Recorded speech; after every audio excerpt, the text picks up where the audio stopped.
नौसीखा chef आज अपने भैयों की आमद की खुशी में यूट्यूब और अनाया की मदद से पूरी दिल जमई से केक बेक करने की कोशिश कर रही थी, जिस कोशिश में से सरता पा खुद को सफ़ेद मैदे में नहला दिया था। और जैसे ही अंत तक मेहनत का नतीजा आया और मनतो मुरादों से तैयार हुआ केक बेक होकर क्राउन से सेंच की तरह फूल हुआ बरामद हुआ, वो एप्रन हवा में उछालती हुई बाहर की जानिब सरपट दौड़ी। भाभी देखे मेरा केक, अल्लाह! भकिया अल्फाज मुस्कुराहट से खेल रहे लबों पर ही दम तोड़ गए, जब मुकाबिल के चौड़े सीने से भरपूर किस्म की तसादुम ने हकीकतन कंट्रोल रूम यानी दिमाग का सिस्टम हिला दिया। क्या करती हो लड़की, ये बड़ी बड़ी आंखें क्या शो के लिए लगाई हुई हैं? वो अभी अभी नहाकर जेब तन की गई ब्लैक टी शर्ट पर वाइट आटे का दाग देखकर झिड़क गया, जो मोहतरमा के हाथों से नक्शो निगारी हुई थी। आई एम सॉरी, वो दरअसल आज मेरे भैया आ रहे हैं और मैं इनके लिए केक बना रही हूँ, तो बस ये। वो 2 कदम पीछे लेकर हवास भागता से अपनी जानिब से ठोस वजाहत पेश कर गई। भैया आ रहे हैं तो इसका मतलब ये है कि आंखों को फुल डे छुट्टी दे दी जाए। भैयों के नाम पर ही ज़ुल्नुरैन का पारा हाई हुआ। कल का एतराफ़ हज़म करना जितना मुश्किल था, इतना ही मुश्किल साले साहब का जिक्र बर्दाश्त करना था। सॉरी। याकूत सहम पर नज़रें झुका गई। स्लीपर की कैद से आज़ाद गुलाबी पैर, वाइट पटियाला शलवार पर घुटनों से ज़रा ऊपर ही मैरून वाइट धागों के काम के साथ आटे की नक्शो निगारी से जीनत बढ़ा रही कमीज़, चुटिया में कैद सुनहरे बाल जो महज नाम के लिए ही कैद थे, वरना 3 हिस्सा नागन से बल खाती लटें तो सुराहीदार गर्दन और चेहरे के गिर्द हसार डाले हुई थी। दुपट्टे के बोझ से मुबर्रा धान पान सा वजूद, तेवरी चढ़ाए भाई की आमद की खुशी में फूले नहीं समा रही लड़की का जायजा ले रहे ज़ुल्नुरैन आखिर तक नज़र चुरा गया। घर में मुलाजिम होते हैं, होश के साथ हवास को भी बेदार रखते हुए काम करो, वरना मुलाजिम अपनी जिम्मेदारियां खूब जानते हैं। वो यारू के स्टैंड से इसका दुपट्टा लाकर इसकी तरफ बढ़ाता से अंदाज में बोला। जी। शर्मो हया से पानी पानी याकूत फिलफल दुपट्टा खुद पर फैला गई। चाचू, अब ये टेस्टी है। कब से सेंटर टेबल पर बैठे या केक बेक होने का इंतजार कर रहा यारू फौरन केक पर ललचाती नजर जमाए तौसीफी अंदाज में गोया हुआ। अपिया, मी यारू खाऊं? यारू नहीं। कबल इसके अरमानों से बना केक यारू की चोंच से शहीद होता ज़ुल्नुरैन ने एक जस्ट में आगे बढ़ के केक पर ऊपर उठा लिया। जोनी, मी क्या बोला? यारू हाथ आई पर मुंह लगी के मुतरादिफ केक को हवा में मौलिक देख कर मुंह लटका गया। संभालो इसे। यारू की नाराज़गी को पॉज करके केक आवाज भागता खड़ी याकूत की तरफ बढ़ाया, जिसे वो फिलफौर ऐसे थाम गई जैसे सेकंड की देर उम्र भर का मलाल लिख देगी। ज़ुल्नुरैन को इसकी फुर्ती न जाने क्यों बुरी लगी, शायद इस केक के बनाने के पीछे की वजह से मसला था। चाचू, अब या तुम गंदा है, मी यारू बात नहीं कर रहा। यारू एक तो नेमत के छिन जाने, दूसरा इग्नोर होने पर रूहान सा होकर कबल इसके वॉकआउट करके रूठी नखरीली महबूबा मूड में आता। कहाँ बरखोरदार, आप तो बहुत जल्दी बुरा मान जाते हैं यार। ज़ुल्नुरैन से उड़ान भरने से पहले अपने गिरफ्त में लिया। मी नहीं बात कर रहा। वो चोंच घुमा गया, नुकीली आवाज़ में नरूठा बंद कूट कूट कर भरा था। ओके, अगर मैं बाहर ले जाकर बेकरी से यारू को इसकी मनपसंद केक दिलवाऊँ तो? ज़ुल्नुरैन ने मुबहिम से मुस्कुराहट के साथ तो को तवालत दी। अच्छी। फौरन नुकीले लहजे की बशाशत लौट आई। ज़ुल्नुरैन ने सर हिलाकर तस्दीक की। जोनी, तुम अच्छा है, मी यारू लव जोनी। इस नायाब ऑफर पर यारू का बस नहीं चल रहा था, वो ज़ुल्नुरैन का मुंह चूम ले। अब तो इसका यार भूल ही गया था कि इसका यार यारू भी है, जिसे बाहर घुमाने फिराने ले जाना इसका फ़र्ज है। ऐसे में ज़ुल्नुरैन की ऑफर यारू को तो निहाल होना ही था। और तुम बहुत मतलबी हो बरखोरदार। नहीं, क्या बोला? यारू साहब इसके अंगूठे के नाखून पर चोंच मारते हुए खिसियाए। अपिया, टेस्टी है। यकायक इसका ध्यान वापस खुशबू बिखेरे केक पर गया जो याकूत टेबल पर रख रही थी। यारू मेरे भाई, ये भी रेडी नहीं, जब रेडी हो जाएगा तब तुम्हें लाजमी दूंगी। याकूत यारू का इंतज़ार याद कर शर्मिंदगी से बोली, क्योंकि यारू आप सुबह से इसके साथ लगे हुए थे। कम ऑन यारू, पहले से जरपर पर इतना क्यों अपसेट हो रहे हो?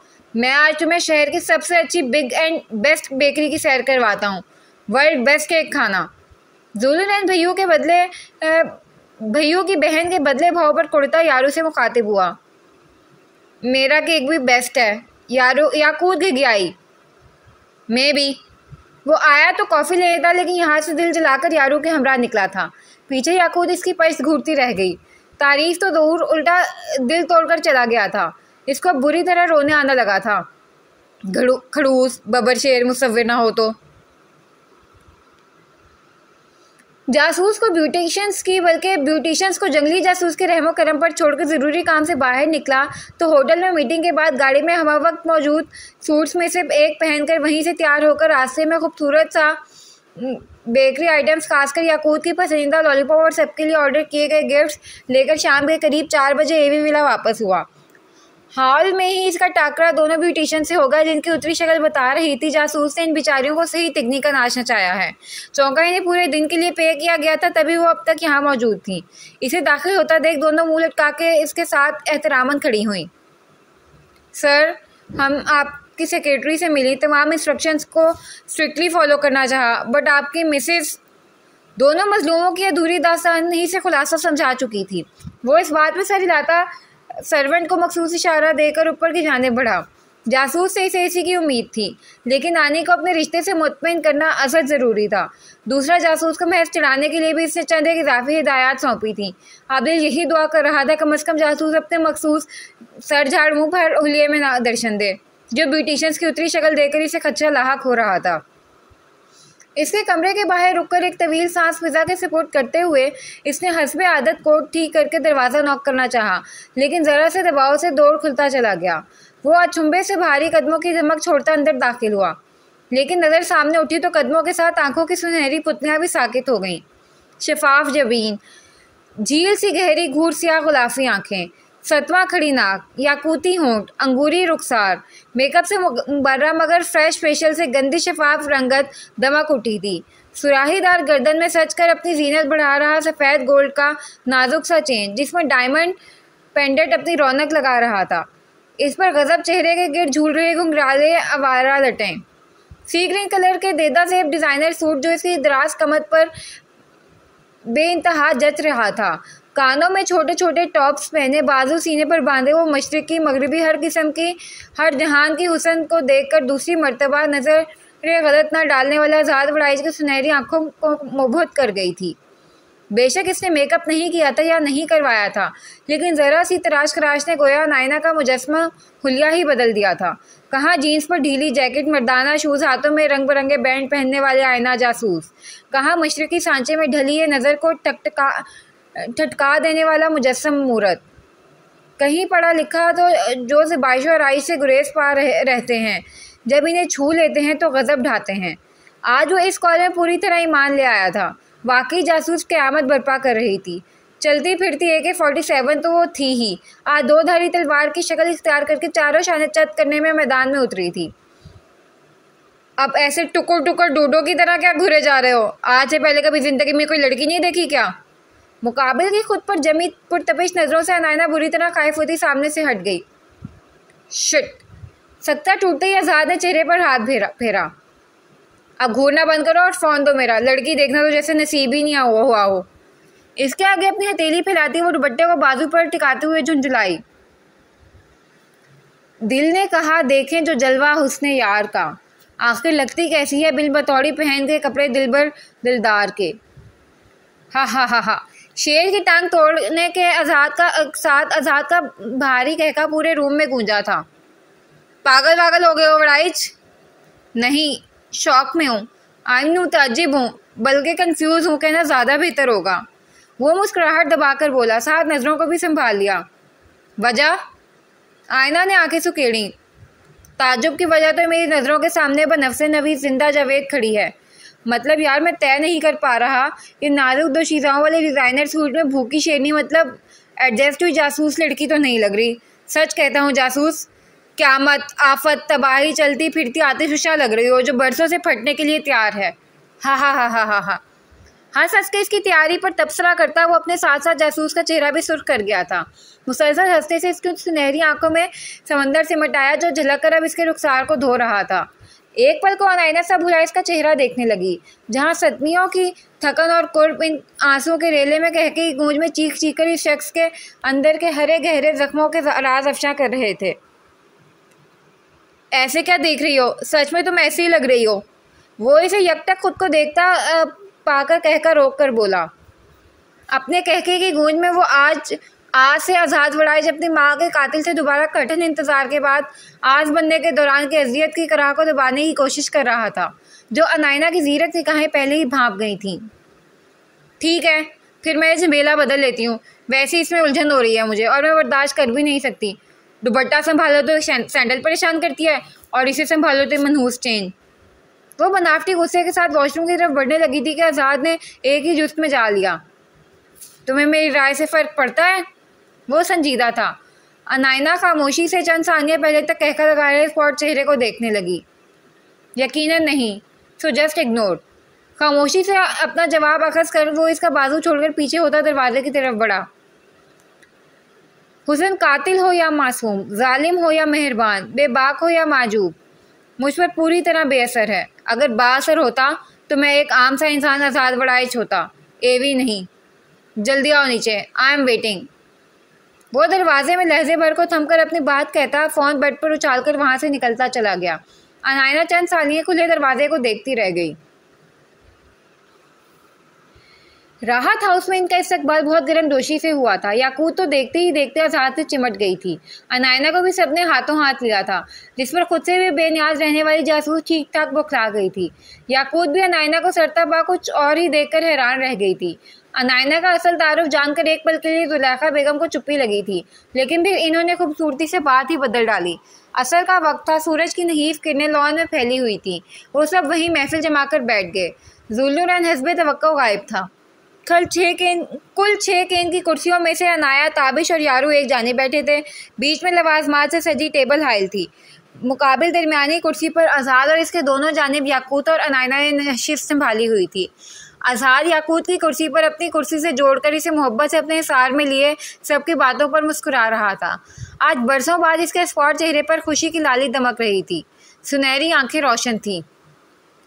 हा हा हा, जानती हैं बीवी, ये बचपन में इतनी डरपोक हुआ करती थी कि अगर कोई मुंह से बिल्ली की आवाज़ निकाले तो इसका बस नहीं चलता था अम्मा अम्मा करती हुई किसी चूहे के बिल में छुप जाए।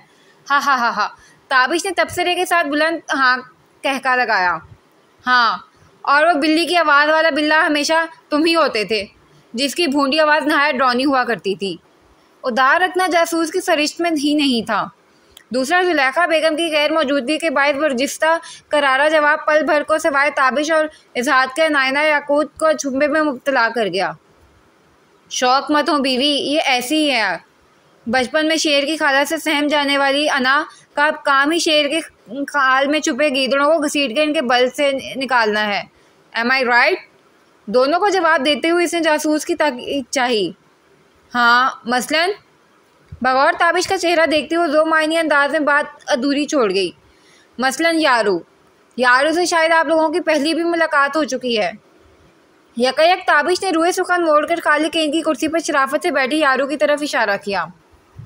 हाँ, इनसे तफसीली मुलाकात हुई थी। ये मेरा यारू है, मतलब मेरा यार। ताबिश ने यारू को करीब बुलाया तो इस तीखी हसीना पर नज़र गाड़े ही ताबिश के कंधे पर विराजमान हुआ। मैंने तो देखकर ही कह दिया था, ऐसे अतरंगी मखलूक अतरंगी इंसान का ही यार हो सकता है। अनायना ने फिलफौर कमेंट पास किया। जिस तरह वो पूरी कॉलोनी में अपनी आवाज़ से छोटा मोटा जलजला लाने वाला अजीबो गरीब इन्वेंशन स्कूटर सिर्फ तुम्हारा ही हो सकता है। ताबिश भी आखिर ताबिश ही था, उधार रखना तो जैसे उसने सीखा ही नहीं। आज़ाद ने अपने छोटे की जवाबी कार्रवाई पर नजरें तिरछी करके अनायना को देखा, जिसके नकूश बिगड़ गए थे लेकिन इसे मज़ा दे रहे थे।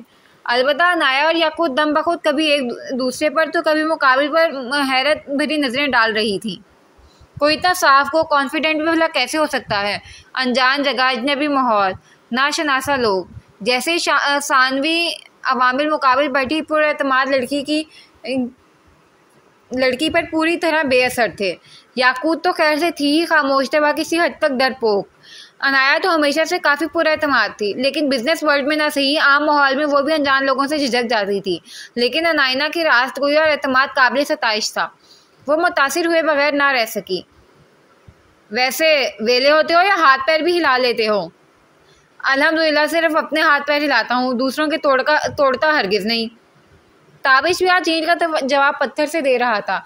सही मायनों में इतने सालों में अनायना दबंग जासूस का टाकरा अपने लेवल के दबंग बंदे से हुआ था। अल्हम्दुलिल्लाह मैं उल्टे लोगों को तोड़कर अपने हिसाब से जोड़ देती हूँ। नायना ने बिला तकल्लुफ़ खुले लफ्ज़ों में धमकी देकर जैसे सबका मुंह ही खोल दिया था। इन दोनों उल्टी खोपड़ियों के जुमलेबाजी से बिल्कुल भी महसूस नहीं हो रहा था कि बचपन से आज तक इनके दरमियान इतने साइल हाइल हुए हैं। यूँ महसूस हो रहा था कल शाम लड़ते लड़ते घर गए थे और आज शाम फिर से अदबी दुश्मनी शुरू हो गई। अल्लाह मेरे भाई की हड्डियों की उम्र दराज करे। ताबिश ने हाथ उठाकर सदा लगाई। छोटे, अब तुम इतने भी बड़े नहीं हो गए हो। आज़ाद ने आंखें दिखाईं। ख्वामखा जासूस खुशगुमा हो जाती कि बड़ाई जिससे खाइफ है। खुदा को माने भाई, आप चाचू की पर्सनैलिटी से 19-20 का मुकाबला है बस। वो भी मैं मैनेज कर लेता, लेकिन आप बस लोगों के ख्याल से फ़र्क रहने दिया। वो वाइट टी शर्ट की साफ ली से झलक रहे कसरती बाजू आगे करता एहसान करने के अंदाज में बोला। अपने सड़े हुए चाचू का नाम मत लो। आज़ाद बिगड़ा। याकूत ने झट चेहरा मोड़कर भाई का साइड फेस देखा। निगाहों में मासूम बच्चों जैसी खफगी थी। जोनी अच्छा है यारू, जोनी अच्छा है। लब्बा महर यारू साहब ने फिलफौर दोपहर वाली केक की चीनी हरामी ना करते हुए जोनी की वकालत की। यारू की नोकीली आवाज़ ने अचानक इस खामोश मखलूक को सबका मरकज़े निगाह बना दिया। अनायना ने आंखें सुखेड़ इस छोटे से वकील को देखा, जिसकी नज़रें बहुत देर से वो खुद पर महसूस कर रही थी।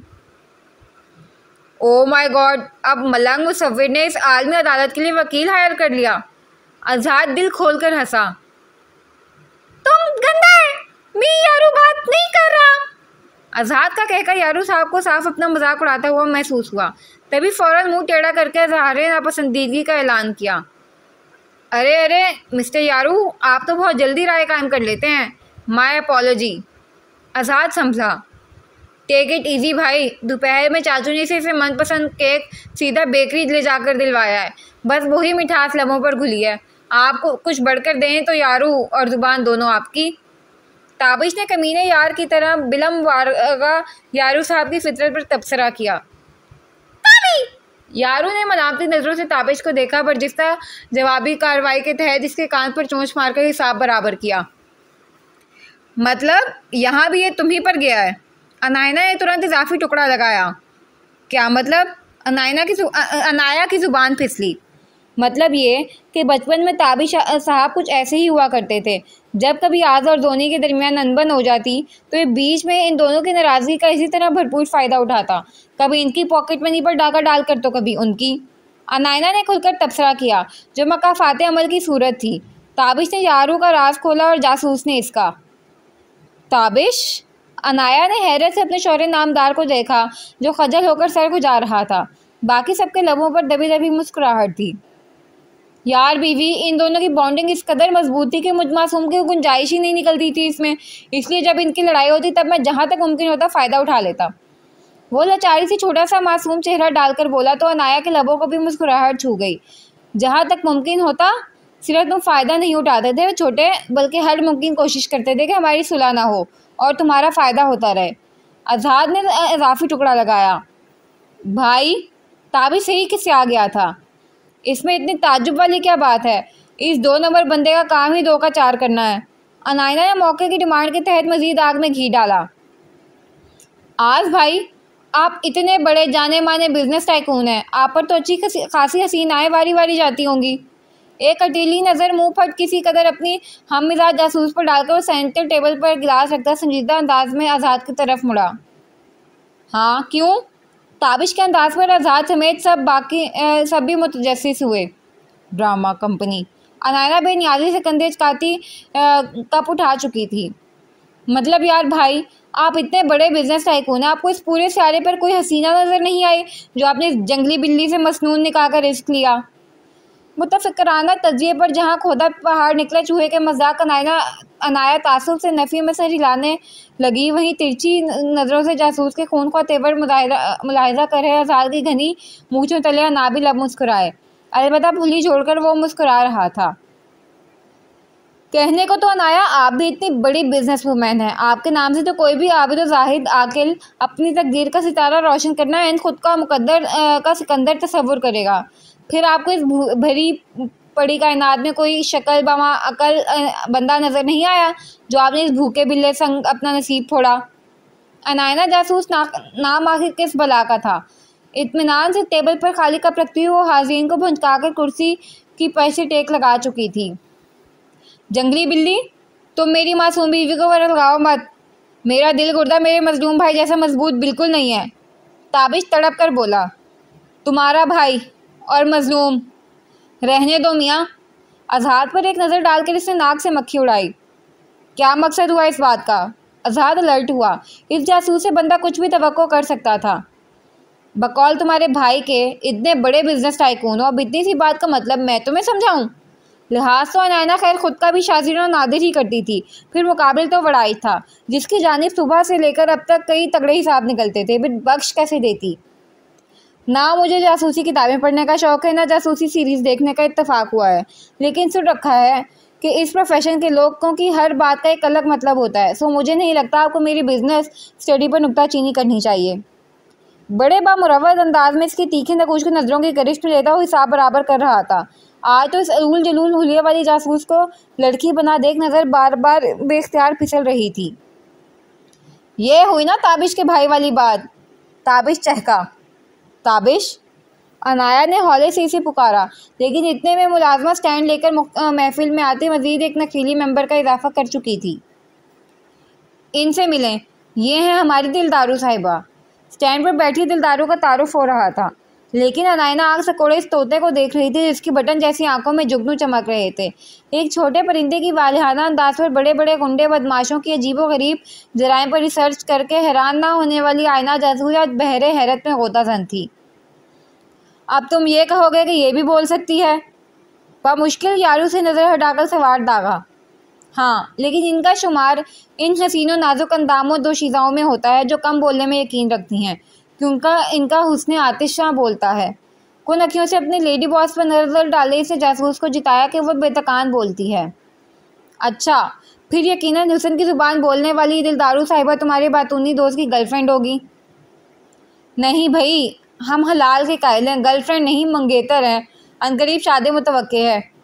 अगर मेरे यार से कुड़ी पट गई तो? यारों का भरम रखते हुए वो आखिरी लफ्ज़ बढ़ाया। सच में अतरंगी हो तुम। तोते की शादी? नायना जानती थी बचपन से अतरंगी है, लेकिन इस हद तक वो शशदर थी। क्या मतलब? तोते के जज्बात नहीं होते? ताबिश जरा के मूड में आया। ताबी, मी यारू है, मी तोता नहीं है। यारू साहब के अपने ही एतराज़ात थे। यारू के एतराज़ पर ज़बरदस्त कहके से लॉन की फ़िज़ा महक उठी। फिर इन तीनों के दरमियान सुनहरे बचपन की खुशगवार यादों की बातें चल पड़ी तो अनाया को अपना आप वहाँ मिसफिट महसूस होने लगा। याकूत चौंका जब छोटी थी, लेकिन फिर भी कसरत से इसका जिक्र हो रहा था जिसे वो भी बहुत इंजॉय कर रही थी। जुलेखा बेगम और राहत साहब ने जब महफिल को रौनक बख्शी तो मानो महफिल में माजी की खुशगवार हवा के झोंके ने जान फूंक दी। अनायना को वहाँ अपना आप बिल्कुल ही अनजाना सा लगने लगा तो वो नामहसूस अंदाज में वहाँ से उठ गई। इसका नामहसूस अंदाज भी कोई अच्छी तरह महसूस कर गया, जिससे वो पूरी तरह बेखबर बोझल कदमों के से घर के अहाते में दाखिल हुई। अफनान आरजू की वापसी कल सुबह तक मुतवक्की थी। बाकी सब लॉन में खुशखबरियों में मसरूफ़ थे। इसे इस तन्हाई से अजीब सी वहशत होने लगी, जबकि वो सालों से इस दबीज़ खामोश तन्हाई की आदी थी। कहीं दिल से होक भी उठ रही थी, क्या होता अगर ताबिश से कंपनी देता, लेकिन वो इसे कंपनी देगा भला क्यों? वो तो अपने बचपन के दोस्त के साथ यादें ताज़ा कर रहा था। इसका दिल मज़ीद बोझल हुआ। शायद नायना और ताबिश की बेतकल्लुफ़ी भी इसकी बोझल तबीयत की वजह थी। जब इंसान किसी इंसान की खसूसी तवज्जो का आदी हो जाता है, फिर इसे ज़रा सा नज़रअंदाज होना भी बुरी तरह मुतासिर करता है। वो सर झटक कर एक कॉफ़ी का मग बनाकर अपने रूम में चली गई। फोकस अनाया, क्या हो गया है तुम्हें? तुम्हें काम ख़त्म करना है आज के आज बहुत डिले हो चुका है पहले ही। Damn it! खुद को सरजनिश करके थक गई तो इसने ज़ोर से लैपटॉप शट डाउन कर दिया।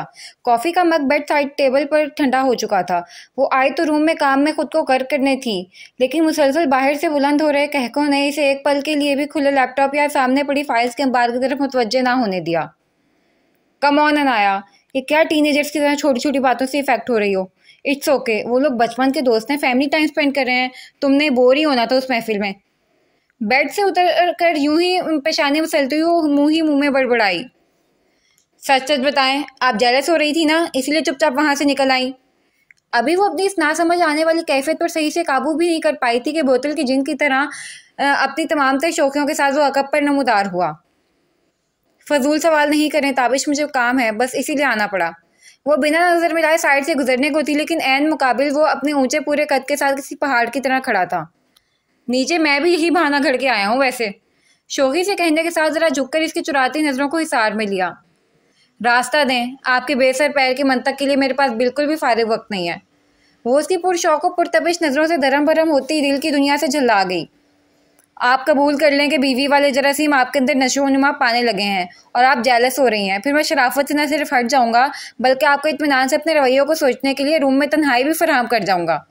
वो अनाबी लम्हों पर महजूज कुन मुस्कुराहट दबाए सुला जो अंदाज में बोला, मान जाए ना लेडी बॉस। आपके अंदाजा जाना कम जिद्दी ज़्यादा था। लहजे में जितनी शौकी शरारत थी, इतनी ही यकीन की आमेजिश थी। अनाया यूं अपना आप यहाँ होने पर कान की लोग तक सुर्ख हुई और ताबिश इससे गुलाल चेहरे को अपनी नज़रों से मजीद आग मारी धहकार कर निसार हुआ। मान गई लगता है। वो इसे रिश्ती पलकों से अंदाज़ा लगाता चहकर इसकी जानिब झुका। ऐसा कुछ भी नहीं है, बेकार के अंदाजे नहीं लगाएं। वो तेजी से कदम आगे लेने के बजाय खुद पर झुक रहे ताबिश से फासला बनाए रखने के लिए कदम पीछे लेकर फासला कायम करती, साथ उतल पुतल धड़कनों के रक्स को सीने पर हाथ रखकर संभालने लगी। झूठ बोलना हराम है वैसे, लेकिन बहादुरों की तरह इतराफ़ कर लेने की में कोई कबाहत नहीं। वो महजूज हुआ इसकी अबतर हालत से। हराम हलाल का दर्स अपने पास रखें, कोई झूठ नहीं बोल रही, लिख कर दे सकती हूँ मैं आपको अपनी स्टेटमेंट। वो चिढ़ गई थी। मुकाबिल की रिटाई और लबों पर मचल रही मुस्कुराहट को देख फिर जो मुंह में आया कहती चली गई, हा हा हा हा हा, बीवी इतनी बड़ी बिजनेस वूमैन है, खड़े खड़े अच्छों के छक्के छुड़ा देती हैं और यहाँ तक दीद भी नहीं हो रही ढंग से। Very disappointing. ताबिश ने बेखुदी में शरारत से इसकी सुर्ख नाक को छुआ। ताबिश, वो बेसाख्ता हरकत पर सिमट सी गई। जानता हूँ the great lady boss jealous हो जाए तो वो मौजज़ा कहलाएगा, और मौजज़े इतनी आसानी से थोड़ा होते हैं। हाय ताबिश, तेरी लामहदूद ख्वाहिशें। वो ठंडी आह खारिज करता धड़ाम से बेड पर गिरा। आपका कोई हल नहीं। वो इसकी ठंडी खारिज करने पर हौले से मुस्कुराई। हल तो है, बशर्त ये कि कोई ढूंढने वाला हो। मुकाबिल को बोलती नज़रों के हिसार में कैद कर वो लहजा खुद ब खुद जानिसार हुआ। शायद आपको इन्हें कंपनी देने जाना चाहिए। अनायस की यकलक बदली नज़रों अंदाज से खाइफ हुई। इन्हें मम्मा पापा भरपूर कंपनी दे रहे हैं, मैं खसूसी तौर पर अपनी बीवी को कंपनी देने आया हूँ।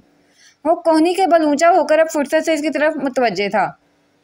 उफ, फिर बीवी। ताबिश, मैंने मना किया है ना, मुझे इस नाम से मत बुलाया करें। अभी कितना ऑकवर्ड हो गई थी मैं। अनाया माहौल का असर ज़ाहिर करने के लिए कसदन रुए सुखन मोड़ने की सही करने लगी। अब बीवी को बंदा बीवी ना कहे तो क्या बला कहे? अजीब है यार, इसमें ऑकवर्ड होने जैसा क्या था? वो मुतअज्जिब सा उठ बैठा। अनाया तजर्बा में कामयाब होने पर शुक्र का कलमा पड़ा, वरना ताबिश की बदली टोन ने तो इसके हाथ पैर फुला दिए थे। पुरतबिश नज़रों ने दिल में जो तलातुम बर्पा किया था वो एक अलग दास्तान थी। गालबन बीवी का एक नाम भी है। वो हल्के फुल्के अंदाज में गोया हुई। जो मैं नहीं ले सकता।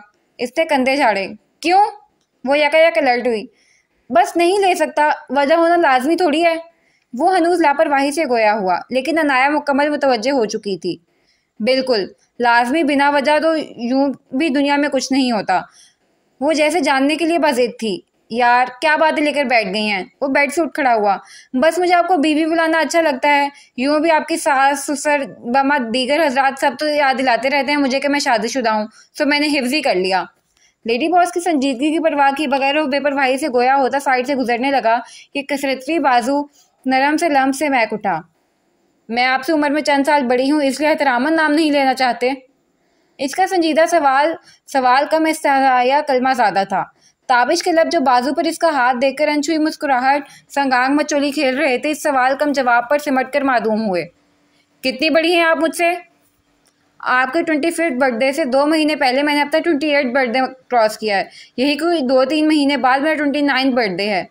जताते अंदाज में जवाब देकर वो अपनी नज़रें इसके चेहरे पर गाढ़े खास तासुरात देखने की मुंतज़िर थी, लेकिन वहाँ कुछ न बदला था। वाह, ये तो बहुत अच्छी बात है। फिर बताएं आप कहाँ पार्टी देंगी हमें? वो इसके बाजू पर रखा हाथ थामकर पुरजोश अंदाज में मुकम्मल इसकी जानिब मुड़ा। अनाया बुरी तरह गड़बड़ाई। बताए ना यार। मैं बर्थडे वगैरह नहीं मनाती। वो हाथ छुड़ाने की कोशिश करती पर स्पाई इख्तियार कर गई।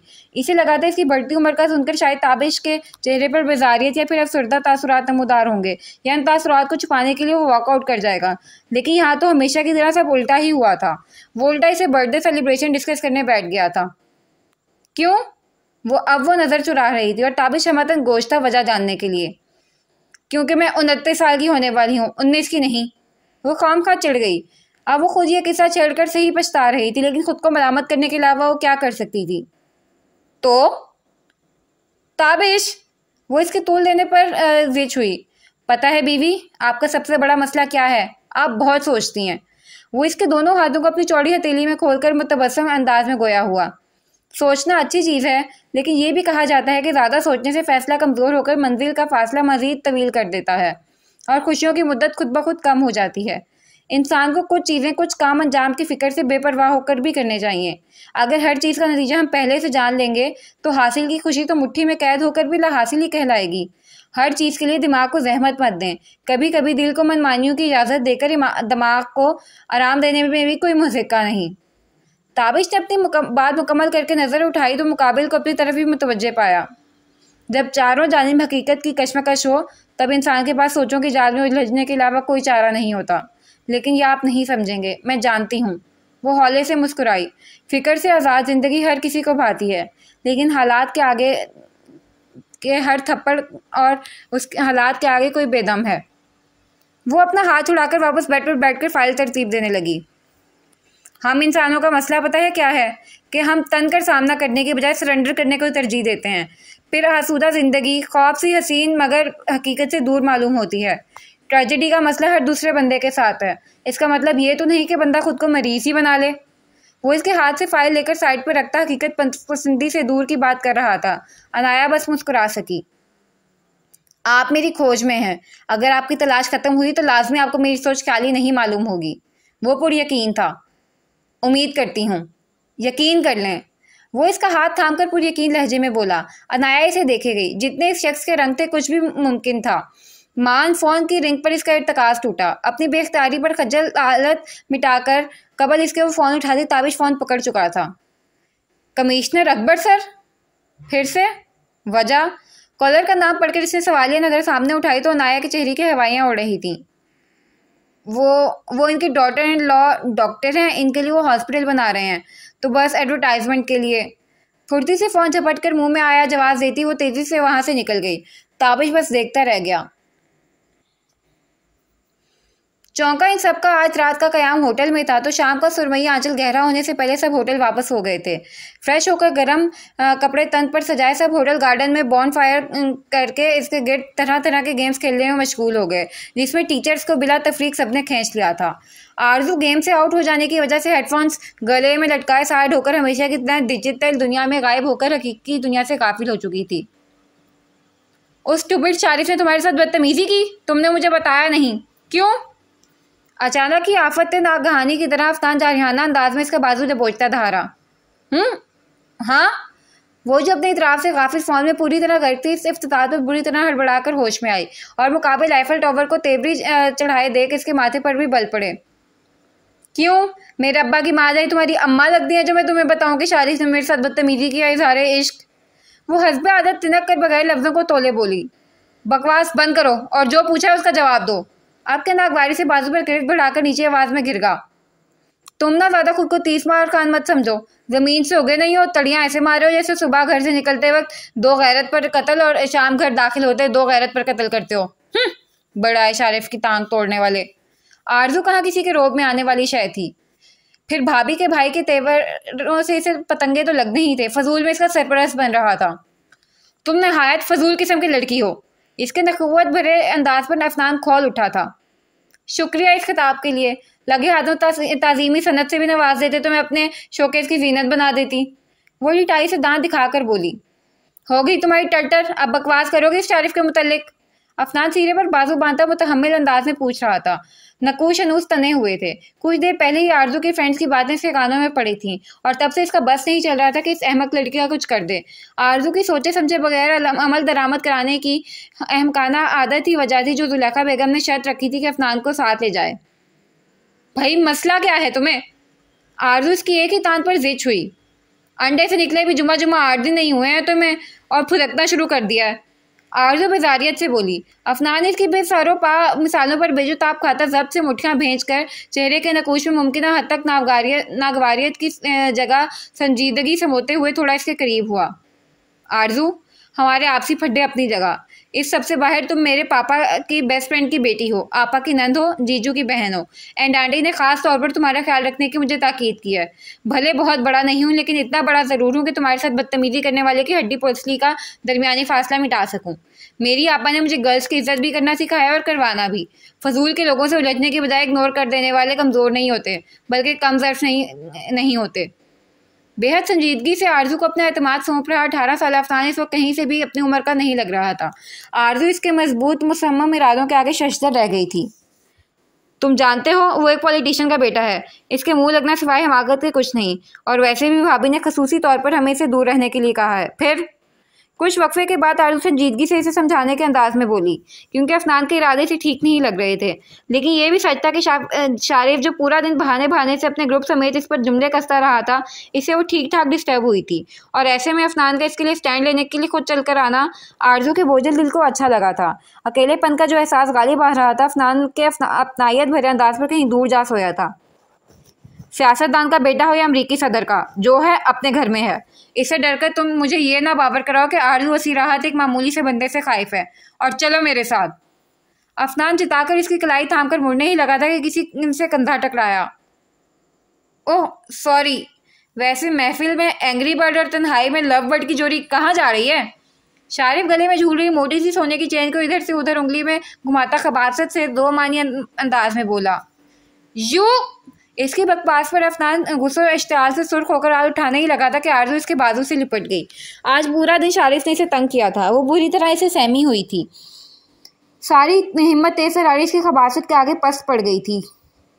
ओह माय गॉड, टॉपर को तो गुस्सा आ गया, वो भी सही बात पर। अफनान के बाजू से लिपटे आरजू पर कमीनी नजर जमाई इसने हल्का कहका लगाया। अफनान भीजे जबरों के साथ एक नजर अपने बाजू और एक कुछ दूर बैठे स्टूडेंट्स पर डालकर मुठ्ठियां भीज गया। खैर, ये तुम दोनों का पर्सनल अफेयर है, मुझे शायद इस महफिल में बुरे अंदाज में याद फरमाया जा रहा था। जोरों की हिचकियाँ आ रही थीं तो सोचा मैं हाजिरी लगा लूँ खुद। वो दाया आग दबाकर कंधे हचका गया। याद नहीं, याद दहानी करवाने आ रहा हूँ। अफनान आरजू के हाथ से अपना बाजू आज़ाद कराता है इसके मुकाबिल आया। शारिफ ने आईब्रो उठाई। आज के बाद अगर तुमने आरजू से गलती से भी कोई बकवास की तो ट्रस्ट मी, प्रिंसिपल सर की डॉटर के साथ जो तुम्हारी खूबसूरत पल तस्वीर और क्लिप्स की सूरत में मेरी पेन ड्राइव में कैद है, वो सर के नंबर पर सेंड करने में 1 सेकंड का इंतजार नहीं करूँगा। बेहतर होगा अगर तुम इसे वार्निंग ही समझो, वो भी आखिरी। इसकी कमीनी नज़रों में नजरें गाड़े अफनान ने गोया इसके 14 तबक रोशन कर दिए। शारिफ का मुस्कुराता चेहरा जर्द पड़ा। क्या बकवास कर रहे हो? हवाइयाँ उड़े तासुरात के हमरा उसने खोखले अंदाज में तरदीद करना चाहिए। तुम बेहतर जानते हो। पॉकेट से हार्ड निकाल कर इसके कंधे पर रखता हुआ एक कदम मजीद आगे हुआ। और ये मत समझना सिर्फ फोटोज़ और वीडियोज़ ही सेंड करूँगा, साथ वो रीज़न भी दूंगा सर की डॉटर ही क्यों। फिर सोचो तुम्हारे सर की डॉटर की मदद से पेपर चुराकर स्टूडेंट्स में बेचने की घटिया हरकत जब सामने आएगी तो तुम्हारा जो होगा सो होगा। तुम्हारे डैड की इमेज का क्या होगा? इसके कंधे पर दबाव बढ़ाते हुए सर्दी में शारिफ के पेशानी पर नमदार हुई पसीनों की बूंदों को देख रहा था। मुझे हीरो बनने का शौक नहीं है, इसलिए तुम्हारी हेरा फेरी की खबर होने के बावजूद मैं चुप हूँ। मुझे चुप ही रहने देना, मजीद 2 माह की बात है। वो इसका शाना थपक कर आरजू की कलाई थामे एक जानिब बढ़ गया। आपा ने बेशक हमसे कहा है इन जैसों से जितना मुमकिन हो फासले पर रहना, लेकिन इसका मतलब ये नहीं कि आपा ने हमें दब जाने के लिए कहा है। मेरी आपा मेरी आइडियल है, वो हमेशा कहती हैं अपने काम से काम रखना चाहिए, लेकिन अगर कोई ज़बरदस्ती हमारे काम में टांग अड़ाए तो फिर इसकी टांग तोड़ देनी चाहिए। कुछ दूर कदरे पुरसकून जगह पर इसकी कलाई आज़ाद करता वो हनूस संजीदगी से इसके सवालों का जवाब दे रहा था। और वो वीडियो क्लिप वाली बात? जैकेट की जेब में दोनों हाथ डालती हुई बगौर इसका चेहरा देख रही थी। ये इसका असली दुश्मन एफल टावर का चेहरा नहीं बल्कि इस लड़के का चेहरा था जिसके साथ वो खुद को बिल्कुल महफूज तस्वुर कर रही थी। मर्द को अल्लाह ने मुहाफिज बनाकर पैदा किया है, वो 2 साल का बच्चा है 60 साल का बूढ़ा। अगर सिंफ मुखालिफ इसके साथ खुद को महफूज तस्वुर करती है फिर वो सच्चा मर्द भी है और मुहाफिज भी। इतना फारिग नहीं हूँ जो ऐसे फजूल लोगों के खिलाफ सबूत जमा करता फिरूँ, वो बेजारी से कहता जाकर पीछे बेंच पर बैठा। वो तो 2 साल से हम यहाँ हैं तो बस सुनने में आया था इसके बारे में, तो दे डाली धमकी। कौन सा इसने इन्वेस्टिगेशन करनी है मेरी? लापरवाह अंदाज में आरजू को मुंह खोलने पर मजबूर करता इत्मीनान से इर्द गिर्द झाड़ियों से लिपटे बरकी कमके देख रहा था। मतलब तुमने एमी इतनी तड़ियाँ मार दी? आरजू हवन्नक शक्ल लिए धप से इसके पहलू में टिकी। हाँ, इसने शाने अचकाए। आपा कहती हैं आप क्या बोल रही हैं इससे ज़्यादा इंपॉर्टेंट होता है आप किस तरह बोल रहे हैं। अगर आपके अंदाज में दम है तो आपके सादा अल्फाज भी खुद ब खुद मुकाबले को बौखला सकते हैं। इसका अंदाज हनूस लापरवाह था। आरजू महज सर हिला गई। कहाँ? कुछ वक्फे से अफनान उठने लगा तो आसमान की सितारों की रोशनी में खोई मुस्कुरा रही आरजू ने बेसाख्ता इसका बाजू थामा। सबके साथ नहीं, यहीं बैठते हैं। क्यों? अफनान बैठ तो गया लेकिन पूछे बगैर न रह सका। मुझे स्टार्स देखना पसंद है और यहाँ से स्टार्स बहुत ज़्यादा खूबसूरत लग रहे हैं। पता है कभी कभी मेरा दिल करता है मैं इन्हें छू लूँ। वो हाथ ऊपर करके स्टार्स को अपनी दानिश में मुट्ठी में कैद करने की कोशिश करती खिलखिलाई। Stupid girl. वो हौले से मुस्कुराकर नफी में सर हिलाता आसमान के सीने पर झिलमिला रहे सितारों को देखने लगा, जिसके मुतल्लिक आरजू बेतकान बोले जा रही थी और वो बजाय झल्लाने के मुस्कुरा रहा था।